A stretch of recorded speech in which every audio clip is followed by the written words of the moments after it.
প্রিয় দর্শক, আপনারা যে যেখানে আছেন সকলকে প্রীতি ও শুভেচ্ছা জানিয়ে আমি নিউ ইয়র্ক থেকে রতন তালুকদার লাইভ শুরু করছি। আজকে একটি বিষয় নিয়ে আলোচনা করতে চাই। এর আগেও আমি এই বিষয়টি নিয়ে আলোচনা করেছি যে আমাদের দেশের আজকের যে অবস্থা, সেই অবস্থার জন্য অনেকাংশেই দেশের বাইরে থাকা কতগুলি ইউটিউবার বিভিন্ন ভাবেই দায়ী। আপনারা জানেন প্যারিসে প্রবাসী জনৈক পিনাকি, যার নাম পিনাকি ভট্টাচার্য, তিনি হিন্দু নাম কিন্তু তিনি মুসলিম। তিনি অকথ্য অশ্রাব্য আপত্তিকর ভাষায় মানুষকে উত্তেজিত করছে। উত্তেজিত মানুষকে কেন, আমাদের যে নতুন প্রজন্ম তাদেরকেও তিনি উত্তেজিত করছে। আপনারা জানেন যে মানুষটি নিজেই একজন অপরাধী, দেশ থেকে তিনি বিদায় হয়েছেন মামলা বিভিন্ন অপকর্মের বোঝা মাথায় নিয়ে তিনি প্যারিসে পালিয়ে গেছে। আপনারা জানেন তিনি সেই 2009 সালে দেশ থেকে পালিয়ে যান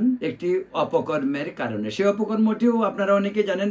পিনাকি নিয়ে বহুত কথাবার্তা আজকাল দেশে বিভিন্ন সংবাদ মাধ্যম, বিভিন্ন সোশ্যাল মিডিয়ায় প্রচারিত হচ্ছে। বিষয়টি এরকম যে মানুষটি দেশে এমন সব অপকর্ম করেছে, যে অপকর্মগুলিকে বলা যেতে পারে যে সেও এক ধরনের খুনি। আপনারা জানেন যে কালাজ্বরের ওষুধের নামে সে 2 নম্বর ওষুধ বানিয়ে যে অপকর্মটি করেছিল, তখন প্রায় 289 জন শিশু কিশোর সহ লোক মারা যায়। সেখানেই নয়, এছাড়াও তার অনেক অপকর্ম সে করেছে যেগুলি প্রকাশ্যে আসার পর তার বিরুদ্ধে মামলা হয়। শেষ পর্যন্ত তিনি পলায়ন করতে বাধ্য হন। এই পিনাকি কে? এই পিনাকি ছিল একজন বাম রাজনীতির ছাত্র নেতার থেকে যুব নেতা।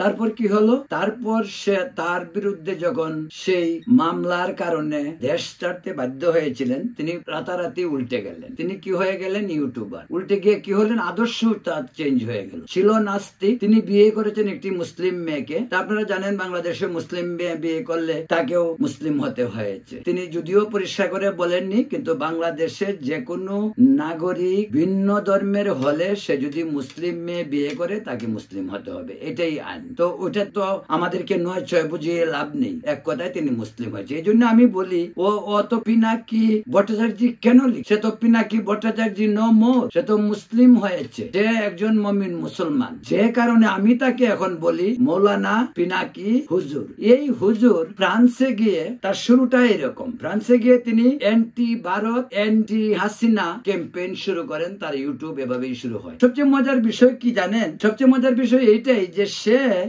বিএনপির নির্বাসিত নেতা তারেক রহমানের পয়সায় বিএনপির আইটি সেল যেটা ছিল সেটাতে কাজ করেছেন, এবং অনবরত তিনি আওয়ামী লীগের বিরুদ্ধে এবং ভারতের বিরুদ্ধে কথা বলছেন। বাংলাদেশে একটা মজা আছে, সেটা হলো যে যত বেশি ভারত বিরোধী কথা বলবে সে ততই পপুলার হবে। আর শেখ হাসিনার নির্যাতন, শেখ হাসিনার অপকর্ম আমাদের পরপর কয়েকটি ইলেকশনকে নির্বাচনগুলিকে কুলসিত করার কারণে শেখ হাসিনা নিজেও এমন এক পরিস্থিতি তৈরি করেছিলেন যে পরিস্থিতির কারণে শেখ হাসিনাকে জনগণের কাছে থেকে অনেক দূরে সরে যায়। মানুষ ভোট দিতে পারেনি। এসব সবই ধরা যাক সত্য ঘটনা, সবই সত্য আমরা জানি। যে কারণে তো আমাদের আন্দোলন করতে হয়েছে, যে কারণে ছাত্র সমাজ আন্দোলন করে। এই পিনাকি যেটা বলছিলাম যে প্রথমে শুরুটা করেছিল সে বিএনপি দিয়ে, তারপর এই তার আন্দোলন, তার এই ক্রমাগত জনপ্রিয়তা সে আপ্লুত হয়ে ওঠে, সে একেবারে উতলা হয়ে ওঠে যে সে আমি একজন হিন্দু ছিলাম, আমি এখন মুসলিম হয়েছি, বাংলাদেশের মানুষ তো আমাকে একেবারে আদরের দুলাল বলে মাথায় তুলে নিয়ে নাচবে, এবং নেচেছেও। সেটাও সত্য কথা। কেন নাচবে না বলুন? ভারত বিরোধী যত কথা আপনি বলবেন আপনাকে মাথায় তুলে নিয়ে নাচবে। আর পিনাকির যে দর্শক বা তার ভিউয়ার, তারা কারা? অধিকাংশই কওমি মাদ্রাসার ছেলেবেলেরা, যারা এবং অশিক্ষিত অর্ধশিক্ষিত কিছু লোক পিনাকির কথা সবসময় শুনেছেন। এইভাবেই পিনাকির উত্থানটা হয়েছে। দেখুন সে কত বড় প্রতারক। সে একটি মুসলিম মেয়ে বিয়ে করেছে, সে তো তার স্ত্রীর সঙ্গেও প্রতারণা করেছে। সে কেন বলে না যে আমি মুসলমান? সে এমনিতে সব আলহামদুলিল্লাহ বলছে, সে ইনশাল্লাহ বলছে, সবই বলছে, বলতেই পারে। যে কোনো লোক চেঞ্জ চেঞ্জ হইতে পারে, যে কোনো লোক যে কাউকে বিয়ে করতে পারে, এটা একান্তই ব্যক্তিগত ব্যাপার। কিন্তু সে প্রতারণা করছে দেশ, জাতি, এমনকি তার ঘর, তার স্ত্রীর কাছেও সে প্রতারক। এই কারণেই প্রতারক। সে কখনো বলছে না সে কি, সে কেন পিনাকি ভট্টাচার্যের নামটা সে ইউজ করবে। যেহেতু সে মুসলিম হয়েছে, সে একটা মুসলিম নাম নিতেই পারে, সেটা কোনো অপরাধের বিষয় না। যে কেউ, আগেই বলছি, যে কেউ ধর্মান্তরিত হতে পারে, ধর্মান্তরিত হওয়াটা একেবারেই ব্যক্তিগত ব্যাপার। এই পিনাকি আস্তে আস্তে বিএনপি থেকে সরতে সরতে এখন এমন এক পর্যায়ে এসেছে যে রীতিমতো উন্মাদ। সে মনে হয় যেন একটা কমেডিয়ানের কথা শুনছি আমরা। আজগবি কাহিনী, গুজব ছড়িয়ে সে মোটামুটি ভাবে মানুষকে বিভ্রান্ত করছে, দেশের যুব সমাজকে বিভ্রান্ত করছে। আপনারা দেখুন, সে এমন এক কাজ করছে যে কাজের জন্য একদিন তাকেও বোধহয় পস্তাতে হবে, যে এত মিথ্যাচার, এত বেঈমানি, এত গুজব, এসব মানুষ কত সহ্য করতে পারে। সেই পিনাকি দেখেন এত ধান্দাবাজের মাধ্যমে, আসলে তো সে ভুয়া, সে ধান্দাবাজ, সে বাটপার, সে বাটপারি, তার ইতিহাসটাই বাটপার। ওই যে বলি যে একটা হিন্দু যদি মুসলিম হয় তাহলে দুনা গরু খায়, যে কথাটা এক্স্যাক্টলি তার বেলায় এই কথাটা খাটে। সে নতুন হিন্দু থেকে মুসলমান হয়েছে, সে এখন দুনা গরু খায়। এমন একটা ভাব যে ভারত তার সহ্যই হয় না। কালকে না পরশু একটা ভিডিও দেখতেছিলাম, তিনি বলছেন যে ভারতের হিন্দুরা বা অপরাধীরা বাংলাদেশে কোথায় যায়? ভারতে যায়। ভাই পিনাকি, আপনি হুজুর, আপনি কোথায় ছিলেন 71 সালে? আপনি তো 71 সালে ভারতে পালাইছিলেন আপনার মা বাবার সাথে। সেখানে শিলিগুড়িতে আপনি ছিলেন। শিলিগুড়িতে থেকে আপনি বাংলাদেশের পতাকা হাতে নিয়ে ন্যাংটা অবস্থায় জয় বাংলা, জয় বাংলা বলছেন। এখন আপনি সবাইকে বলেন জয় বাংলা করে দিবেন। আপনি ইনকালাব জিন্দাবাদ, আপনি পাকিস্তানপন্থী হয়েছেন। এমন পাকিস্তানপন্থী বাংলাদেশে কটা লোক খুঁজে পাওয়া যাবে এবং কটা হিন্দু খুঁজে পাওয়া যাবে? হিন্দু কি কেউ রাজাকার ছিল? পিনাকি তো এখন সবচেয়ে বড় রাজাকার। বাংলাদেশে যদি এখন কোন রাজাকার থাকে, সে সবসময় পাকিস্তানের কথা বলছে, উঠতে বসতে সবসময় তার পাকিস্তান পাকিস্তান পাকিস্তান। আপনারা জানেন ইদানিং খুব জোরে সুরে বলছে আমি দেশে যাব। আরে বাবা, যাও দেশে। সে দেশে যাবে, আবার একা যাবে না, সে ঢাকা গিয়ে নামবে। নিউ ইয়র্ক থেকে ইলিয়াস হুসাইন, কনক সারোয়ারকে নিয়ে যাবে, ঢাকা যাবে। ঢাকায় লক্ষ লক্ষ, সে স্বপ্ন দেখছে প্যারিসে বসে। ঢাকায় এসে লক্ষ লক্ষ লোক তাকে সম্বর্ধনা জানাবে, ফুল দিবে, তারপর তাকে উপদেষ্টা করবে। ভাইজান, আপনি যান, আপনি দেশে যান, দেখেন দেশ থেকে ফিরতে পারেন কিনা, হাড্ডি গুড্ডি শরীরে ঠিক থাকে কিনা, আগে সেটা দেখেন। আপনি শুধু ঘুঘু দেখেন, ফাঁদ দেখেন না। পিনাকি হুজুর, আপনি ঘুঘু দেখেন, ফাঁদ দেখেন না। বাংলাদেশের মানুষ, সাময়িক মানুষকে বিভ্রান্ত করা যায়, বোকা বানানো যায়, কিন্তু মানুষকে দীর্ঘদিন বোকা বানানো যায় না। এবং এই বোকা বানানোর যে ফন্দি যারা করে, তাদের পরিণতি কখনোই শুভ হয় না। ওদের যে নামটি শেষ পর্যন্ত বেঈমানের খাতায় উঠে যায়।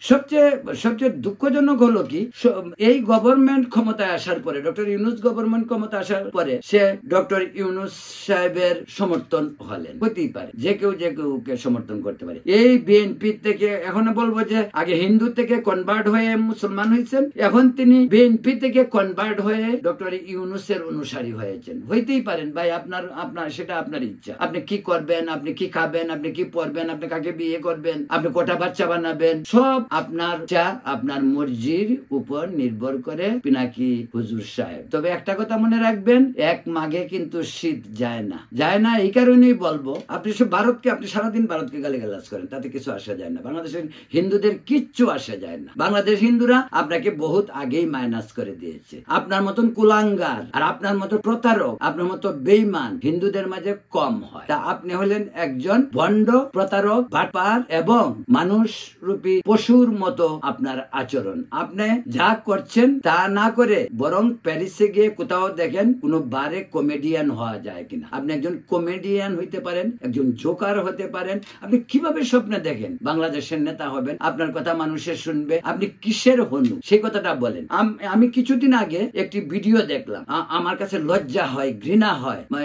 পিনাকি হুজুরের মতন একটি লোককে নিয়ে কথা বলতে, আমি কথাও বলতে চাই না। এমন অশ্রাব্য গালিগালা কোন ভদ্র ভালো ফ্যামিলি, সেটা হিন্দু ফ্যামিলি হোক, মুসলিম ফ্যামিলি হোক, এমন ভদ্র ফ্যামিলিতে এই ধরনের গালিগালাজ চিন্তাই করা যায় না। আপনার একেবারে আপনার লজ্জা নেই যে আপনার আত্মীয় স্বজন আছে, আপনার ভাই বাস্তা আছে, আপনার কারো কাছে কোনো লজ্জা বোধ নাই। আপনার মা আছে, আপনার ভাষার জন্য, আপনার ঈশ্বরের আচরণের জন্য আপনার লজ্জা বোধ করে না? আপনি তো লজ্জা বোধ করা উচিত। আমি তো মনে করি যে এই পরিস্থিতি আমার যদি হয়, আমি আত্মহত্যা করব। আপনার মতন একটা জঘন্য মানসিকতার মানুষের এই যদি অবস্থার জন্য আত্মহত্যা করব আমি মনে করি। মানুষ যদি ভালো হয়, এই জন্য মানুষ পরিবার থেকে শিখে। আমি জানি না আপনার মা বাবা আপনাকে কি শিখিয়েছে। মোস্ট অফ দ্য হিন্দু পরিবারগুলি এবং অনেক খানদানি মুসলিম পরিবার বাংলাদেশে আছে। আমি তো বাংলাদেশ থেকে এসেছি, আমার বন্ধু বান্ধব তো বাংলাদেশি।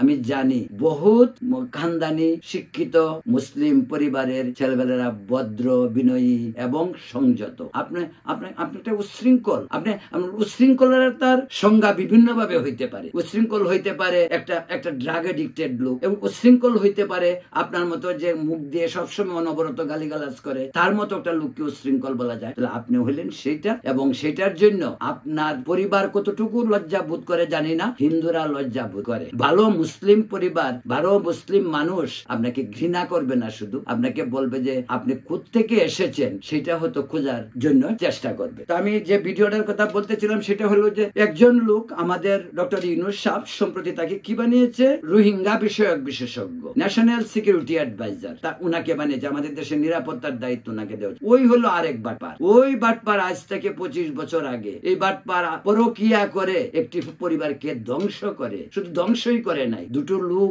মারাই যায়, এবং তাদের যে সন্তান, সেই সন্তানের মধ্যে একটি সন্তান পর্যন্ত কি বললে জানি, অটিস্টিক, যাকে বলে আপনার প্রতিবন্ধী, সেই বাচ্চাগুলিকে রেখে তার মাকে হত্যা করেছিল তার বাবা, এবং পরবর্তীতে সেই লোক নিজেও তিনিও আত্মহত্যা করেন, কারণ ওই খলিলুর রহমান। তারপর খলিলুর রহমানের বিরুদ্ধে কেস হয়, তিনি চলে যান আমেরিকা। এখানে এসে তিনি 23-24 বছর যাবত আত্মগোপন করে। আর আপনার মতন পিনাকিকে খুঁজে পেয়েছে, কারণ চুরে চুরে মশাত্ম ভাই, ওইটা কথাই আছে। তো আপনি তাকে নিয়ে আমরা ইসে শুরু করলেন, টক শো, বিভিন্ন ধরনের ষড়যন্ত্র ইসেতে বসে। আপনি এক জায়গায় বলছেন, আমি এই ভিডিওটা কদিন আগেই দেখলাম, আপনি কত বড় লম্পট হইলে পরে আপনি এই সমস্ত কথাবার্তা বলতে পারে। বলছেন যে বৈষম্য বিরোধী ছাত্র আন্দোলনের সমস্ত প্রক্রিয়া আমরা বিদেশে বসে থেকে যখন করেছি, তখন এই খলিলুর রহমান বলছেন যে আপনার রথ, উনি ছিলেন রথ চালক আর আপনি ছিলেন উনি সারথি, আর আপনি হলেন অর্জুন। আপনি নিজকে অর্জুন বানিয়েছেন আর তাকে বানিয়েছেন কৃষ্ণ। আপনি কত বড় আস্ফলন আপনার, যে আপনি একটা বাটপারকে, একটা খুনিকে আপনি কৃষ্ণ বানিয়েছেন, আর আপনি নিজে দান্দাবাজ, নিজে হয়েছেন অর্জুন। এবং কৃষ্ণ হতে হলে আপনাকে আরো কয়েকবার জন্ম নিতে হতে পারে, তারপরেও অর্জুন কৃষ্ণ হওয়া আপনার এবং বাটপার খলিলের দ্বারা সম্ভব না। তা আপনি এই কথা উদ্ধৃত করবেন, কারণ আপনি আপনার ধর্ম থেকে কাউকে এক্সাম্পল দেন। আপনি বলতে পারতেন যে না, আমি তো এখন খালেদ বিন ওয়ালিদ, ইসলামে খালেদ বিন ওয়ালিদ হলো সবচেয়ে বড় বীর ছিলেন, বীর সৈনিক ছিলেন। ওইটা বলেন না কেন? ওইটা বললে পিঠা একটাও বোধহয় মাটিতে পড়বে না, সবগুলি পিঠা পড়বে, পিঠে পড়বে। তো সেই জন্যই বলছিলেন, আপনি শুধু ঘুঘু দেখেন, আপনি ফাঁদ দেখেন না। পিনাকি হুজুর, আপনাকে বলছি, আপনি সতর্ক হন। আমরা মুখ খারাপ করি না, মুখ খারাপ করবো না। আমাদের পরিবার থেকে মুখ খারাপ কোনোদিন শেখানো হয়নি। আমরা সিভিলাইজ ওয়েতে মানুষ হয়েছি, এবং আমি সিভিলাইজ ওয়ার্ল্ডে বসবাস করি আজকে 44 বছর যাবত। আমি তো নিউ ইয়র্কে, আমার বসবাস 44 বছর। তো আপনাকে বলছি, সাধু সাবধান, আপনি যা করছেন তা থেকে বিরত থাকুন, অন্য কিছু করুন। প্যারিসে বসে তো আপনি তো রাজনৈতিক আশ্রয় নিয়েছেন, নিশ্চয়ই রাজনৈতিক আশ্রয় পাইছেন না আমার জানার ব্যাপার না। আপনি শুনছি ওখানে ফুটপাতে পারফিউম বিক্রি করেন, সেন্ট বিক্রি করেন, পারফিউম বিক্রি করেন, ওইগুলি করেন, ওইগুলি তো পয়সা পাচ্ছেন। ফ্রান্সের গভর্নমেন্ট আপনাকে সোশ্যালাম থেকে পয়সা দিচ্ছে। তা আপনার ওই ধান্দাবাজি করার দরকারটা কি? আপনি তো ভালো কমেডিয়ান হইতে পারেন, আপনি জোকার টাইপের কথা বলেন, আপনি ওইখানে যান, বারে গিয়ে কমেডিয়ানের ভূমিকা অর্জন করে। তাই বলছি, ভবিষ্যতে কখনো হিন্দু এবং হিন্দু ধর্ম নিয়ে আপনি কোনো কথা বলবেন না, এবং এটা আমি এটা মিন করছি। আপনি এটা বলবেন না, কারণ আপনি আমাদের দেশকে ধ্বংসের মুখে দাঁড় করিয়েছেন। আপনি আপনার বঙ্গবন্ধুর বাড়িকে ঘুরিয়ে দেওয়ার জন্য আপনি দায়ী, এবং আপনি এটা করেছেন। কিন্তু একটা কথা আপনাকে বলি, আপনার কি আত্মীয় স্বজন দেশে নেই? তাদের কি হইতে পারে না? এই যে আজকে মব সংস্কৃতি দেশে শুরু হয়েছে, মব জাস্টিস, এই যে আপনি এই সমস্ত জিনিসগুলোকে উত্তেজিত করতেছেন, আপনার আত্মীয় স্বজন দেশে নেই? আছে, আমি জানি আপনার আত্মীয় স্বজন দেশে আছে, সবই আছে। তো ওদের ব্যাপারে তো আপনি ভাবতে পারেন, ভাবা তো উচিত। আপনি তো লজ্জা বোধ থাকা উচিত। আপনি কিভাবে আপনার এই পরিবার পরিজন সমস্ত কিছুকে কাছে আপনার নিজের কোন ধরনের লজ্জা বোধ নাই, এটা হইতে পারে? তো প্রিয় দর্শক, বলছিলাম ওই যে আমাদের মৌলানা পিনাকি হুজুরের কথা। পিনাকি হুজুরের চরিত্র উন্মোচন হচ্ছে, আমি না, অনেকেই করছে। আর আমি যা বলছি, আমি তো ওনার সম্পর্কে কিছু জানতাম না। ওর এই সমস্ত আজে বাজে কথাবার্তার ভিডিও আমি কখনো দেখিও না।